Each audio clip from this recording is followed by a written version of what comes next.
అందరికీ నమస్తే. అందరూ ఎలా ఉన్నారు? నేనైతే చాలా బాగున్నాను. ఈరోజు నా బర్త్‌డే అండి. అందుకనే కాదు, మా ఇంటి దగ్గర కొండ మీద టెంపుల్ ఉంటుంది. పక్కనంతా అడవి ఉంటుంది. నా ఫేవరెట్ టెంపుల్ అది. ఎన్నో ఇయర్స్ నుంచి అక్కడికి వెళ్తూ ఉంటాం. ఎప్పుడు వెళ్ళినా కూడా నెమళ్ళ సౌండ్లు వినిపిస్తాయి. అవి అరుస్తున్న సౌండ్లు. కానీ ఎప్పుడూ కనిపించేవి కాదు. కానీ ఈరోజు మార్నింగ్ టెంపుల్‌కి వెళ్ళిన తర్వాత చూసారా అసలు ఎలా ఆడుకుంటున్నాయో 2 నెమళ్ళు, అసలు ఒకటి కూడా కాదు. ఎంత అనిపించిందంటే అస్సలు మాటల్లో చెప్పలేను అసలు నేను. అందులో ఈరోజు మంగళవారం. నాకు సుబ్రహ్మణ్య స్వామి అంటే చాలా ఇష్టం. ఆయనే వచ్చి ఇలా బ్లెస్ చేశాడు అనిపిస్తుంది నాకైతే. అసలు మాటలు కూడా ఎలా వస్తున్నాయో మీరు చూస్తున్నారు కదా. ఇప్పుడు అది సౌండ్ చేస్తుంది, వినండి ఒకసారి.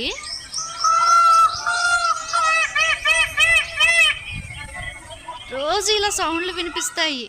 ఈ వీడియో నచ్చిందా? సబ్స్క్రైబ్ చేసుకో.